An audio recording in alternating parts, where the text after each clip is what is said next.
खबरों की शुरुआत करते हैं इस वक्त की बड़ी खबर के साथ। दिल्ली से जुड़ी हुई है ये खबर। जामनगर में आतशज़दगी का वाक़या पेश आया।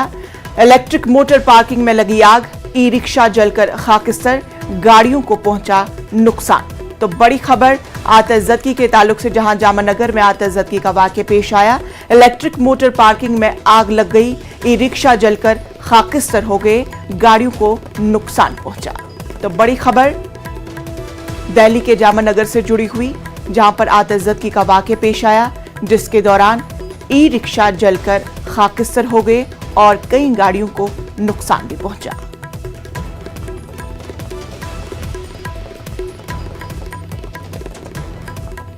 जामनगर में आतशज़दगी का वाक़या पेश आया। इलेक्ट्रिक मोटर पार्किंग में आग लग गई, जिसके दौरान ई रिक्शा जलकर खाकिस्तर हो गए, गाड़ियों को नुकसान पहुंचा। तो बड़ी खबर आतशज़दगी के ताल्लुक से, जहां जामनगर में आतशज़दगी का वाक़या पेश आया। इलेक्ट्रिक मोटर पार्किंग में आग लग गई, जिसके दौरान ई रिक्शा जलकर खाकिस्तर हो गया और कई गाड़ियों को नुकसान भी पहुंचा।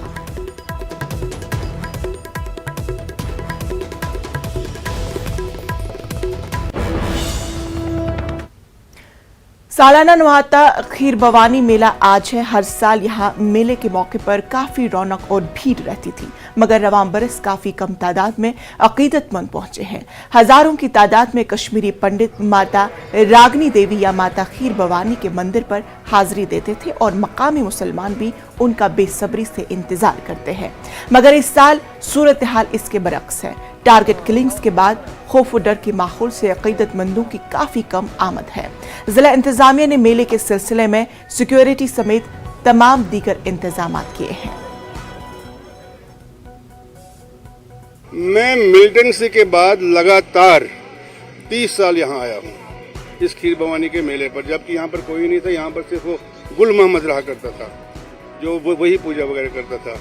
लेकिन तब भी मैंने इससे ज्यादा लोग देखे हैं उस मिलिटेंसी में, जबकि पीक पर मिलिटेंसी थी।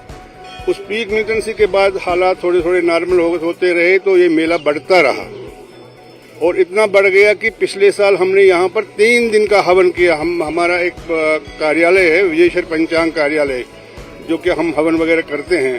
तो हमने 3 दिन का हवन यहाँ पर किया, तो हजारों लोगों ने यहाँ पर उसमें शिरकत की, तो बहुत अच्छा लगा।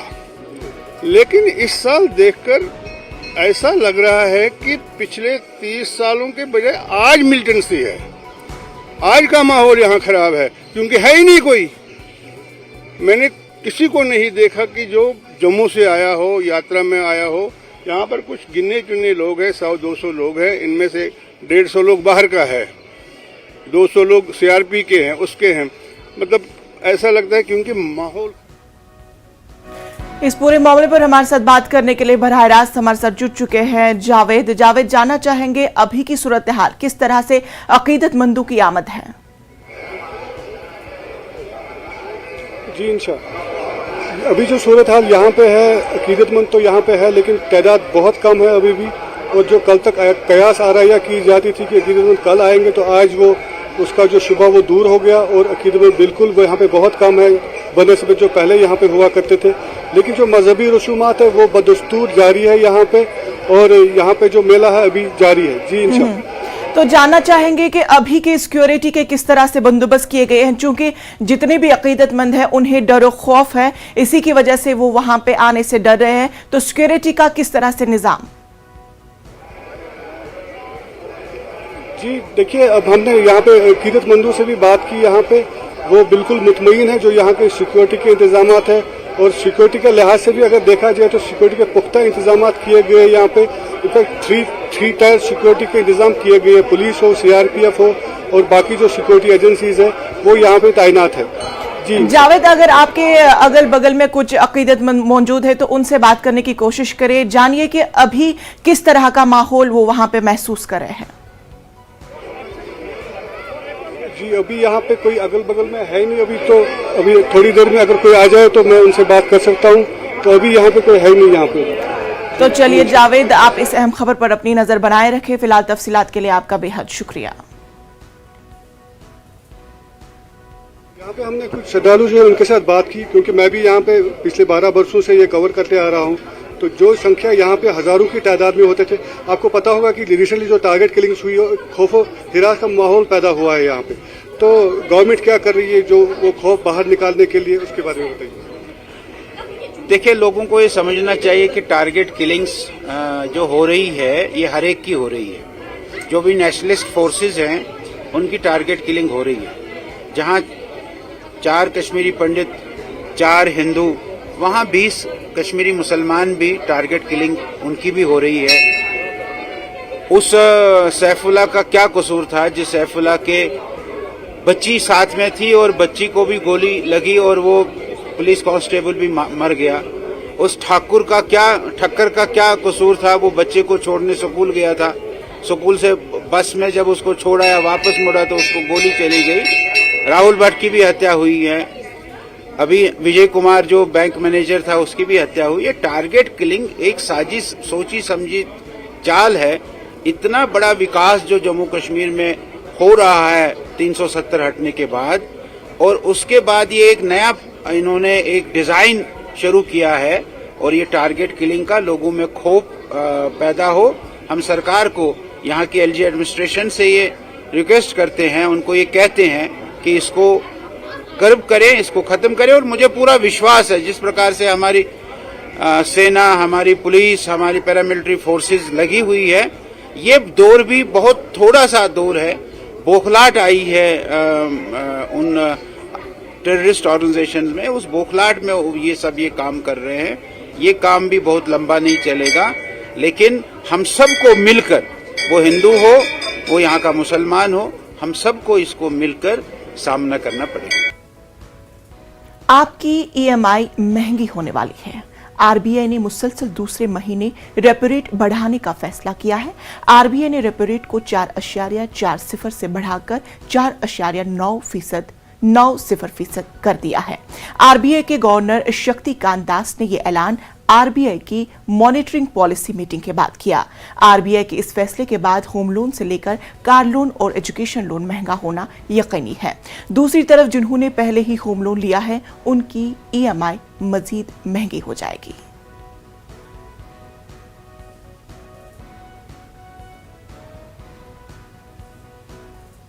Accordingly, the MPC decided to increase the policy repo rate by 50 basis points to 4.9%.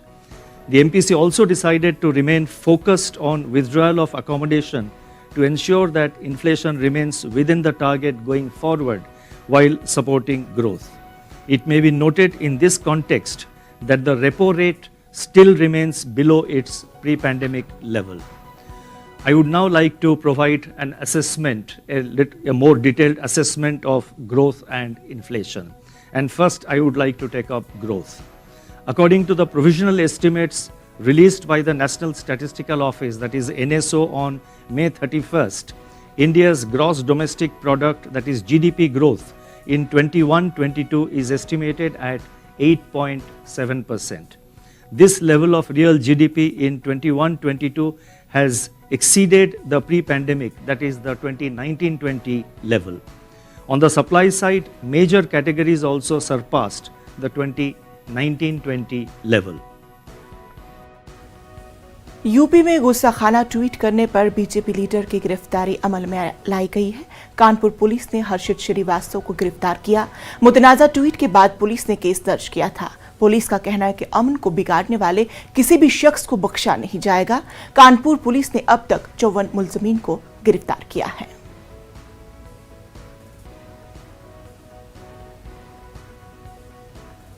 देखिए, उनके द्वारा एक पोस्ट किया गया जो कि विवादास्पद था, आपत्तिजनक था। पुलिस ने त्वरित कार्रवाई करते हुए मुकदमा पंजीकृत किया गया उसमें उचित धाराओं में, और उसके पश्चात उनको अरेस्ट कर लिया गया है। मैंने पहले भी कहा है, क्लियर है, किसी भी गवर्नमेंट की पॉलिसी क्लियर है कि कोई भी धार्मिक उन्माद फैलाने का प्रयास करेगा, कोई भी माहौल को खराब करने का प्रयास करेगा, किसी भी वर्ग से क्यों ना हो, उसके खिलाफ निष्पक्ष कार्रवाई की जाएगी, सख्त कार्रवाई की जाएगी। कानपुर तशद्दुद मामले में ऑल इंडिया लॉयर्स काउंसिल की प्रेस कॉन्फ्रेंस हुई। प्रेस कॉन्फ्रेंस में कहा गया कि जिन तंजीमों का इस तशद्दुद में नाम आ रहा है उनका कानपुर में वजूद ही नहीं है। प्रेस कॉन्फ्रेंस में मुतालबा किया गया है कि पूरे मामले की शफाफ जांच की जाए। शक की बुनियाद पर पोस्टर लगाना ठीक नहीं है। रिहाई मंच बेगुनाह गिरफ्तार अफराद की पैरवी करेगा।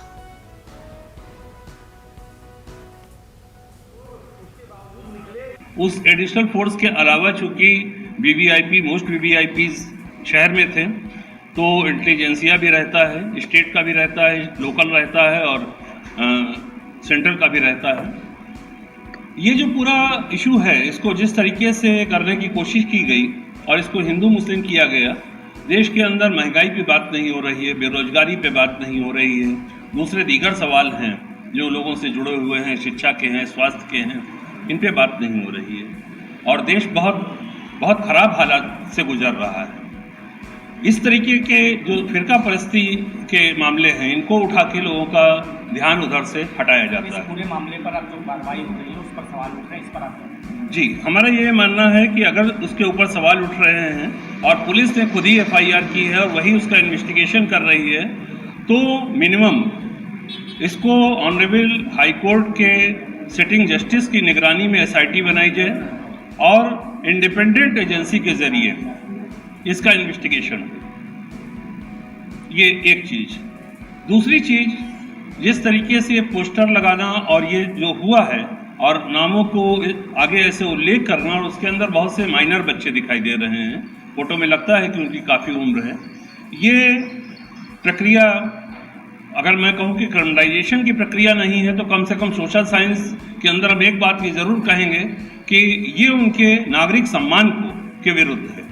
देखिए, रिहाई में लगातार जो भी बेगुनाह हैं उनके साथ खड़ा हुआ है, उनके साथ कानूनी लड़ाई में खड़ा हुआ है और उसके साथ ही हम इस बात के लिए भी बात कर रहे हैं कि जिस तरह से इस घटना को मुसलमान पूरे समुदाय को क्रिमिनलाइज कर दिया गया है। कहा जा रहा है कि इन्होंने प्रोटेस्ट का कॉल किया था, इसलिए हिंसा हुई। इसलिए हिंसा नहीं हुई, इसलिए ये यहाँ पर हुआ कि पुलिस ने लॉ एंड ऑर्डर को कंट्रोल नहीं कर पाई।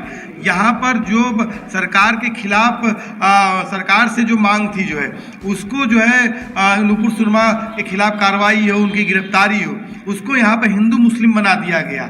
और साफ तौर पर देखिए कि स्थिति ये है कि यहाँ पर पुलिस वाले भी जो है पत्थर चलाते हुए दिख रहे हैं। तो हम तो उन दोषी पुलिसकर्मियों के खिलाफ भी कार्रवाई की मांग करते हैं और साथ में इस हिंसा को जिस तरह से कारित किया गया, ये हिंसा साफ तौर पर दिख रहा है कि पूर्व नियोजित थी। जब पूरे देश में नुपुर शर्मा पे बात बहस चल रही थी और लगातार इस बात पे हो रहा था कि इनकी गिरफ्तारी हो, तो आखिर क्यों नहीं उनको किया गया। चीनी वीजा घोटाले मामले में कार्ति चिदंबरम की पेश की जमानत की दरख्वास्त पर आज दिल्ली हाईकोर्ट में समाअत है।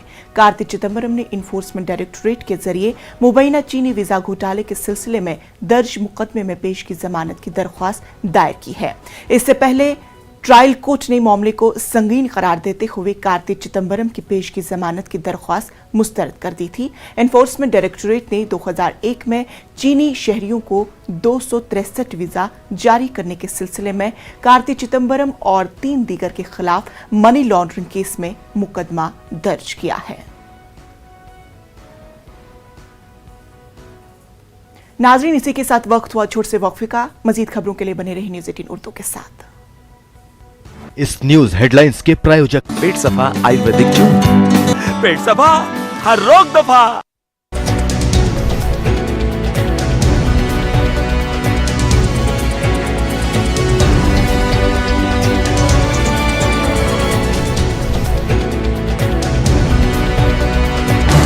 इस न्यूज हेडलाइंस के प्रायोजक पेट सफा आयुर्वेदिक चूर्ण। पेट सफा हर रोग दफा।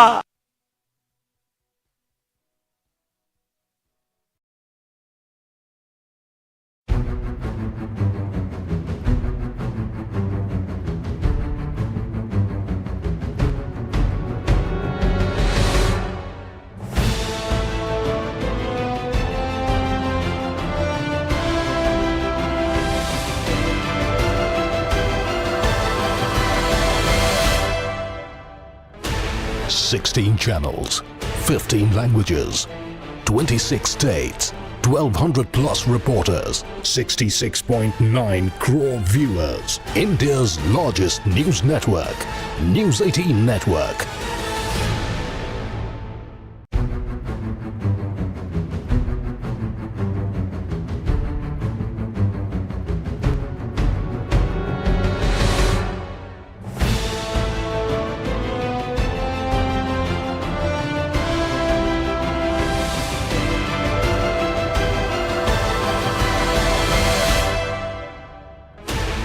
Sixteen channels, 15 languages, 26 states, 1,200 plus reporters. News headlines के प्रायोजक पेट सफा आयुर्वेदिक जून। पेट सफा हर रोग दफा।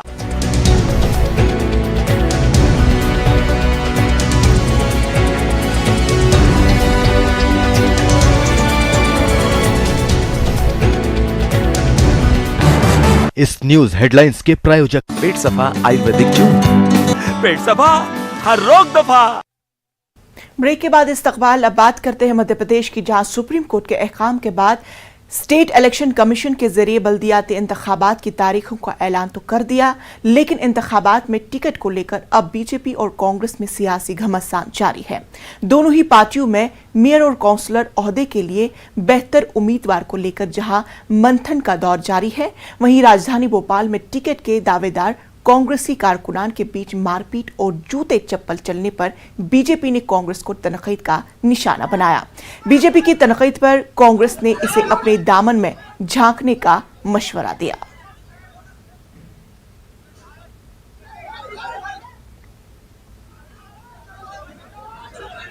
भारतीय जनता पार्टी के इलेक्शन को लेकर जो प्रक्रिया है वो खुद निर्धारित करेगी, उससे हमारा कोई ताल्लुक नहीं है। मगर भारतीय जनता पार्टी का हर कार्यकर्ता इस बात से वाकिफ़ है कि वो पराक्रम के आधार पर नहीं, परिक्रमा के आधार पर टिकट ला पाता है। और उन्हें मालूम है, महापौर प्रत्याशियों को, कि भोपाल में कुछ नहीं होना है, तो सब अपने अपने आकाओं के वहाँ दिल्ली में हाजिरी लगा रहे हैं। नाम दिल्ली से आएगा, घोषित वीडी शर्मा साहब करेंगे। जहाँ तक कांग्रेस का प्रश्न है, कांग्रेस पार्टी ने व्यवस्था का केंद्रीकरण किया है। डिस्ट्रिक्ट लेवल पर ही माननीय कमलनाथ जी ने एक फिक्स क्राइटेरिया से कमेटी बनाई है।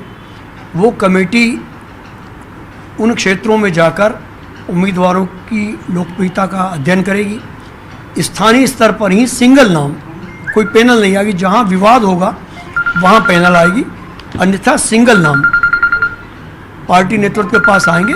बस घोषित भोपाल से होंगे, बाकी तय लोकल लेवल पर ही होंगे। बैठक शांतिपूर्ण हो जाती तो खबर थी।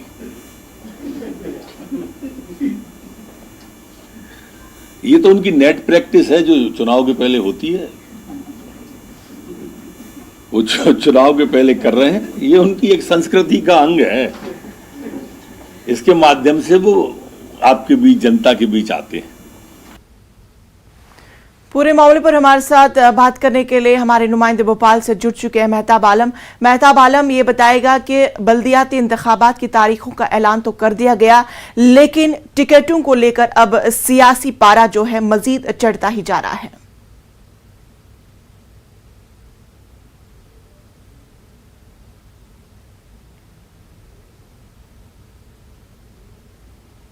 तो नाजरीन, हम अपने नुमाइंदे से बात करने की कोशिश कर रहे हैं।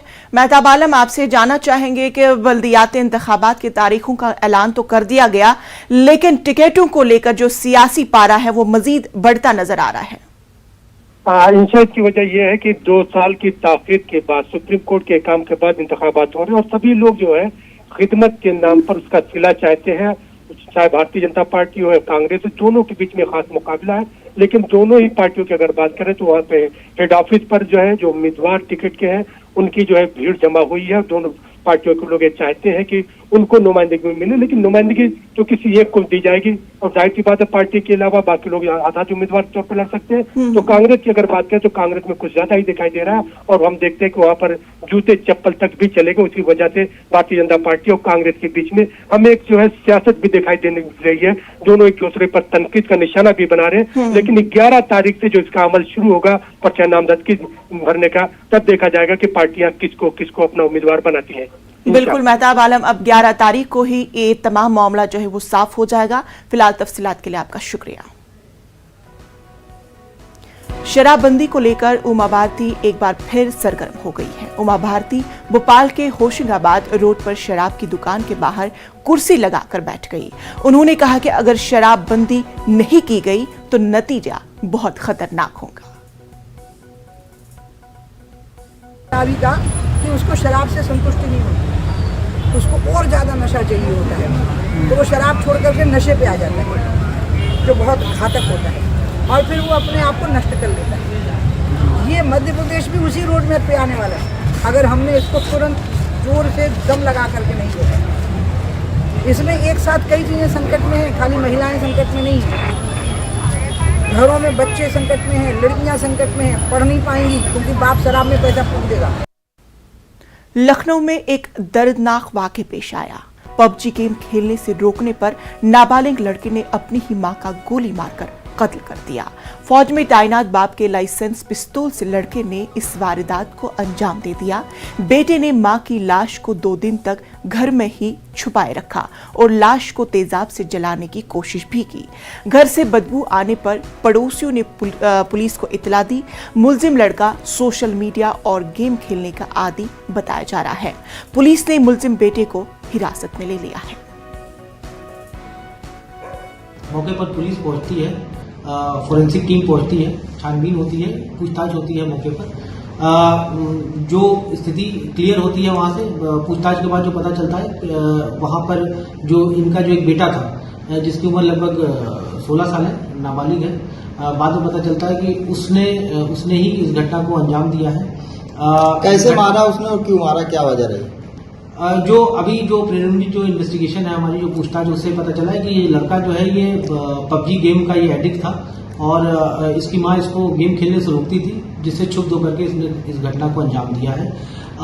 इसने अपने फादर की लाइसेंसी पिस्टल थी जिससे इस घटना को अंजाम दिया है। सैटरडे और संडे नाइट को लगभग 3 बजे के आसपास इसने इस घटना को अंजाम दिया। 2 दिन तक ये उसी घर में अपनी सिस्टर के साथ रहा। आज जब कमरे से बदबू आने लगी तो फिर इसने अपने इसने सर पुलिस को गुमराह करने के लिए क्या कहानी बताई थी? इसने बताया कि एक बिजली वाला है जो कि घर में आता है और इस घटना को अंजाम देता है। बट जब बिजली वाले के बारे में जब डिटेल पूछा गया तो ये एक टोटली फेक स्टोरी थी, एक काल्पनिक स्टोरी थी। तभी वो बच्चा क्या पकड़ गया है हिरासत में? उसको हम लोगों ने हिरासत में ले लिया है, पूछताछ है, आगे की वैधानिक कार्रवाई की जा रही है। कर्नाटक के रायचूर के जनता दल सेक्युलर के लीडर रमन गौड़ा इग्नोर ने वक्फ अस्पताल का दौरा किया। रमन गौड़ा ने इस मौके पर आलूदा पानी पीकर बीमार होने वाले मरीजों से मुलाकात की। उन्होंने अस्पताल के अमले से मरीजों की सूरत हाल के बारे में जानकारी भी हासिल की। बाद में उन्होंने मीडिया की नुमाइंदों से बातचीत करते हुए कहा कि मकामी अवामी नुमाइंदों और मुतल्लिका ओहदेदारों की लापरवाही की वजह से लोगों को जान खतरे में पड़ चुकी है। रमन गौड़ा ने आलूदा पानी पीकर मुख्तलिफ अस्पतालों में भर्ती मरीजों के इलाज मुआवजे के अखराजात बर्दाश्त करने की डिप्टी कमिश्नर और मकामी बल्दिया के ओहदेदारों से मांग की।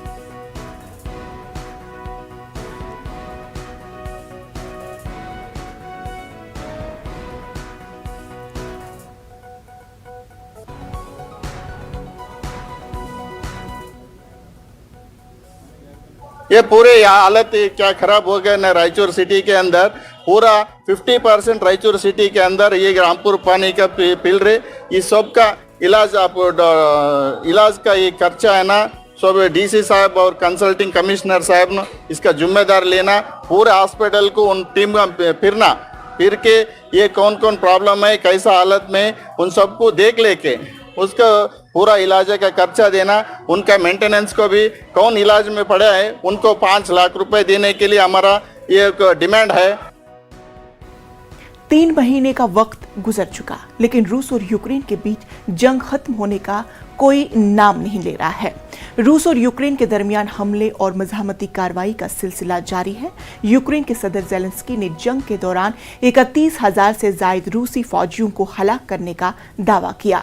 ज़ेलेंस्की ने सोशल मीडिया के जरिए जारी किए गए बयान में कहा कि हर रोज तकरीबन 300 रूसी फौजी हलाक हो रहे हैं। वो दिन जरूर आएगा जबकि हलाक होने वाली रूसी फौजियों की तादाद में मजीद इजाफा होगा। उन्होंने कहा कि मशरकी दोनबास खित्ते में दोनों ममालिक के दरमियान घमासान जारी है। ज़ेलेंस्की ने रूसी सदर पुतिन के साथ बातचीत के जरिए जंग बंदी का इशारा भी दिया।